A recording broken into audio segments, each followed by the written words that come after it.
welcome back to Shawnrtraining. Now on today's episode, I actually have my very first guest visitor. We have Amy Petersen with Amypetersenfitness. Hello. She has been a practicum client of mine for just over 3 or 4 months, but she has since graduated or near to graduating, and she is starting to take on her own clients. So with her knowledge and her experience and all of that good stuff, we figured we would team up together to do a really awesome stretching and mobility video. So basically we're gonna go over today the do's and the don'ts of stretching, the different types of stretching, which include static stretching, dynamic stretching, self-myofascial release or foam rolling, and then we're also gonna take you through a very small, very brief yoga sequence known as morning or sun salutations. As we go through this video, we're going to be talking about the do's, the don'ts, and the whys as to why you should be stretching. If you guys have any questions at all throughout this video, make sure to drop them down in the comments below. Make sure to also follow the links over to her Instagram page and to her YouTube channel. And then let's keep working on building that awesome community and that awesome network together. So with that kind of being said, I'm gonna let the head honcho take over and tell us a little bit about our dynamic stretching. Okay, so dynamic stretching is a lot more common because it's usually what you do right before you work out, and it's shorter stretches, so it's usually 10 to 20 seconds. Yep, I agree. And it's just warming up the body before you do your actual strength training, so it's something that you want to do right before you work out. So yeah, like you'll see different kinds of stretches. You might be familiar with this stretch where you put your arm over and you stretch your rotator cuff, crossing your arm over, holding it for 10 to 20 seconds like this. So that's an example of a dynamic stretch, just to warm up those muscles. So perfect. So we had written down figure 4 as our first demonstration. Yes. Okay, so if you want to go ahead and show what that looks like. Yes. Perfecto. Okay, so what you want to do is you want to cross your leg over onto your quad, and then you're going to bend down with a slight bend in your knee. And this is really going to open up your hips. So this is a good stretch. So when you guys do this one thing you can't see from where she's standing, the side view, is you want to try and keep a nice flat back. You don't want to be hunched forward, and you really want to be pushing in to your hip or into that glute area so that you really get that nice release. Again, how long do we usually hold these for? 10, 15 seconds. Yeah, I pretty much agree with that. Yeah. Okay, so our next stretch is going to be a static stretch. So we're gonna go down to the mat, and then we're gonna talk about this guy here. Now the next one is going to be a sitting forward fold. So it's a pretty, I wanna say, average type stretch. So as Amy does there, she folds forward, reaches for her feet, and she does actually round her back. Now, as she does this static stretch, there's a couple of do's and don'ts. The first don't is don't do the stretch if these muscles are soft. Doing stretches that are already in good range of motion is counterintuitive to your progress for flexibility. Now, breath. What is breath like when you do that stretch? You want to inhale and exhale. You definitely don't want to hold your breath. That's the key. That is the most important part of stretching, is to breathe through that stretch to help release and open up any tightness that you may be experiencing. So yeah, definitely don't hold your breath. Perfect. Another really good thing to take into account when you're doing your static stretching is, like I said, don't be doing the stretches that you don't need to be doing. So if your quads are already really soft, you don't need to be doing extra quad stretches. You should be doing extra hamstring stretches. So always playing that negative positive rule. Which one is going to get me further to my goals, and which one is just going to make me better in this already good avenue or this already good range of motion? Yeah, I agree with that. All right, so I think our next one is the SMR. SMR. So SMR stands for self-myofascial release. Okay. Commonly known as foam rolling. I'm sure you guys have seen one of these. This is the The big tough. Oh yeah, you got the same kind. Yep. So there's spiky versions which have more of a harder plastic on the inside lip of them, so they're way more sturdier and they go deep tissue. And then there's softer ones that are actually built out of foam, so they're much nicer and not as intense. But you can range them from really easy to really firm. There are actually people that use PVC piping for foam rolling. So yeah, if you want to be mean to yourself, that's one way to go about it. So go ahead and show what that's like. Okay, so we're gonna do the gastro, which is your back of your calves. So what you want to do is you want to look for your mid belly. It's going to be in the middle of your muscle there, and just position your leg. Yep. And then you're going to cross your other leg over and lift your hips up. And then you're going to slowly go north and south. So you're just going to go up and down until you find that tender area. And then once you find that spot, you're going to slowly, about an inch, maybe 2 inches, you're going to go east, west. So you're going to go left, right, back and forth, and just slowly roll over that tender area. And the idea is to do that for at least 30 seconds. Yeah. So yeah, well, she's speaking all nicely over there and you're making funny faces and trying not to scream. So the tender spot, you'll know when you find it. So if you're about to tell me, Shawn, I can't find it, just wait a second, you'll get there. I found it. So when you get to that 30 seconds, ooh, what do you do after? Then you can relax and switch sides. Perfect. Yeah. So again, you always want to do what you do to one side to the other side. So if you're doing one leg, you want to do it to the other leg and vice versa. I mean, I could totally just do the one leg for the video, but ooh, that was good and meaty. Yeah, there it is. All right, so what was our next stretch? We were gonna go into some yoga. Perfect. Okay. Yeah. So for anyone that doesn't do yoga or hasn't experienced yoga, the first thing that'll let you know is yoga is a heightened level of stretching. So it's kind of like you joining your breath, mobility, and stretching all together. So it's sometimes dynamic. It usually involves movement, but it usually brings you back to a static stretch.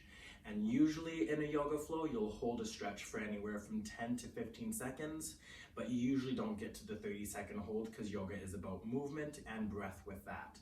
There are different types of yoga. For example, yin yoga is a type of yoga where you hold poses for 1 minute minimum. I love yin too. And then there's 3-minute holds and 5-minute holds. Now the hardest part about yoga is getting out of your mind and into your body with the use of breath. So it's almost like meditation, and a lot of people when they do yoga say sometimes they feel their third eye opening, and I use air quotations very lightly because there is actually a spiritual awakening right in between your eyebrows known as the third eye.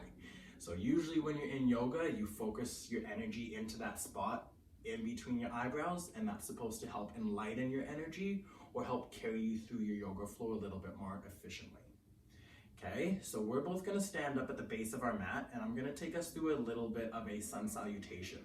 We're going to do 2 rotations through so that we can actually feel the full effect of the sun salutation, and then we're going to come back down to the mat and just kind of chit-chat about stretching a little bit more. All right. So standing at the base of your mat, I would always recommend doing it barefooted. It just helps ground you into your mat a little bit more and brings your energies in line with each other. Now, if that sounded like hoodoo voodoo jibber jabber to you, it's all good. So you're gonna stand at the base of your mat facing forward. You wanna pull your shoulders back. So this is gonna be your rhomboids coming together. Your palms will face forward. You don't wanna be looking up, so tuck that chin down and stand nice and tall. You're gonna come into your breath and diaphragmatic breathing. So opening that belly like a balloon and then contracting it nice and soft. You're gonna inhale, hands up and overhead. Exhale, hands down through heart center. Folding forward from the hips, reaching down to your toes. You're gonna walk yourself all the way forward and out to a plank or a high bridge. You're gonna exhale your body all the way down to the floor, flatten your toes. Inhale to baby cobra or your full upward dog. Exhale your weight back down, tucking your toes, pushing onto your knees or skipping your knees and butt into the air, downward dog. Walking your hands back to your feet. Standing nice and slowly up to the top, hands face forward. Inhale, arms up and overhead. Exhale, hands through heart center. Folding forward from the hips, straight legs. Get to the mat and then walk yourself out for 4. Exhale through that core all the way down to your mat. Flatten your toes. Inhale to your baby cobra or your full upward dog. And then follow that exhale all the way back down, either using the knees or skipping the knees into your downward dog. And then walking your hands back and standing up to the top, shoulders back, palms forward. All right, that's your sun salutation. Very nice, I felt good. Right? So the thing with the sun salutations is because it's so much breath focus and movement focus, you will probably start to sweat. So every single morning, well, I say every single morning, but 3 days of the week, I always make sure to do 5 to 10 minutes of morning sun salutations and then stretching added on top of that. Doing this in the morning is a fantastic way to wake up your body, align your chakras if you're a spiritual person, or just make your body feel balanced. So as you can tell, I love yoga. I love stretching and I love joining breath and movement together. So that's why I love yoga. You have a certain type of mat. I do. My friend got me this, it's called Scoria. You can find it online. And it's really nice. It's made out of cork. And it's specifically for hot yoga so that you're not slipping around. So yeah, my mat is from Dollarama. So as soon as I start sweating on my mat, my hands will glow out, my feet will go out. So if you are, if you're one of those people that are very prone to sweating when you do exercise, activity, or movement, investing in a mat like this might help you enjoy stretching more. And you know, they do have like the towels now. You can get like those little yoga towels. I think I actually saw some of those at Dollarama or Giant Tiger too. Really? Yeah. Yeah. I'm on budget. When I first started hot yoga, I would just bring a regular towel. Oh yeah. So you can even do that. Like you can just bring a regular beach towel if you do hot yoga or you go to a hot yoga. There you go. So like, again, you're talking to 2 personal trainers that love stretching and we love challenging our bodies. So we love going to yoga, and a hot yoga class is like, not death, but it's close second. So definitely make sure to do your research. If you do want to try more things with yoga, send me a private message. I have a couple of yoga instructors. Kathy Schneider is one of them for sure. So if you do want to try yoga, let me know. Send either Amy or myself a message and we'll try and point you in the direction of someone that we would give a good reference for. Mm-hmm. Now we both have a couple of toys hanging around us. So let's talk about what those are. So if you want to go first, I want to know what the wooden dowel thing is because I haven't seen that. Well, okay, so this is funny because this was actually my grandma's, but it's a massage tool, and you can use it for your foot. So for anyone that has like Achilles tendon issues, if you're at home and you're watching a show or just after work and you're having dinner, and that feels really nice on the bottom of your foot. I actually use it for my quads. That's what I was gonna say. I like, ooh, that juicy meaty one, yeah. Yeah. So, and it's nice because it's got the handles there and it has like the little ridges. So that's awesome. I really like that actually. Yeah. I've never seen one like this. Oh wow, that slide's really nice actually. Okay, I'm gonna have to find one of these. Yeah. Now you have a solid, almost lacrosse ball, and then I have what would be called your traditional trigger pointing ball, and then I do also have your traditional tennis ball. Dollarama probably where I got it from. So all of the trigger pointing balls are for self trigger point. So sometimes you can use it on the front of your chest, applying pressure, and then just like the foam roller, you want to move east to west and north to south to help push out the knot within your muscle. Again, you want to make sure to be doing this with movement. You don't want to just be sitting there because then you're just going to cause an internal bruise. So make sure that you're being nice and delicate with yourself. Yes. Now you'll also realize that as you go up in balls, the tennis ball is the softest, the trigger pointing ball is the second softest, and this lacrosse ball is basically like torture. Quite a bit heavier. Yeah, it's much heavier. It bounces as well, so it will really get into your muscles. So this is like deep tissue type of stuff. The middle one is a good applied pressure, and then the tennis ball is basically like a relaxation massage is kind of what I would equate it to. These ones are something that I would recommend for anyone that has a sedentary job. because that's your glutes and your quads become weak because you're in the sitting position. Yeah. These are great, any of them really, and you just sit it.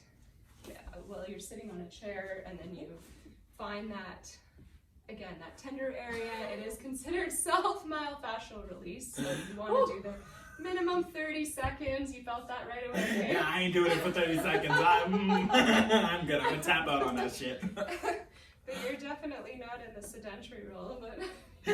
So the other thing that we have is yoga blocks or builder blocks, whatever you want to call them. Usually you want to find a block that's really, really dense and really, really hard.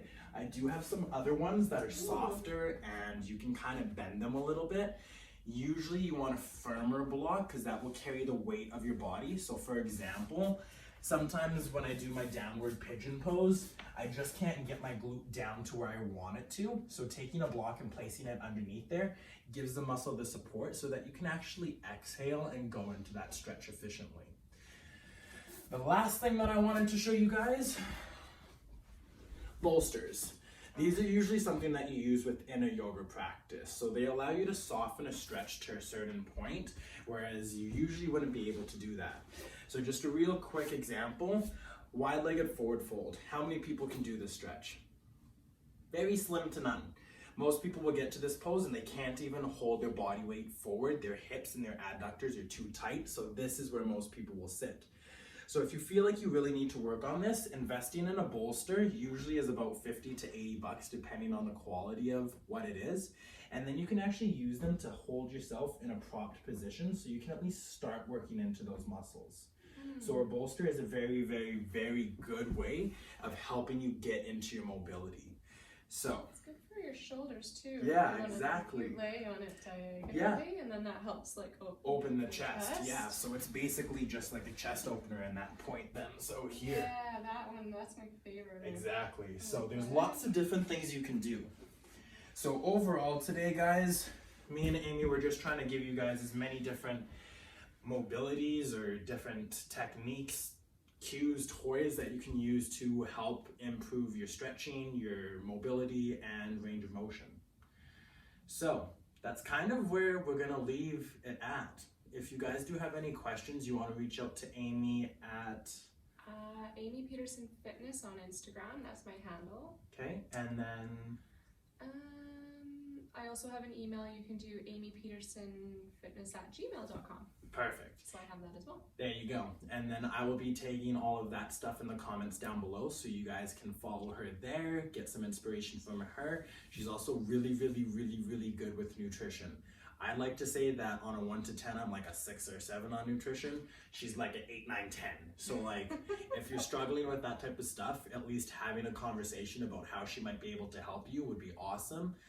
So that's always there is an option for you guys. So with that being said, that's where we're gonna leave the YouTube video for this week. Next week, I'm going to be doing a meal prep video. I may have a guest friend in for that video, but I haven't confirmed that yet. And then I am also going to be doing a video on breath through working out. Now, whether I get that done this week or next week, I wanna make sure that I get it out to you guys before October. So, if you guys have any ideas for videos or comments, feedbacks, make sure to hit that like, subscribe button and leave a comment down below. Much love, guys, and have yourself a great freaking week.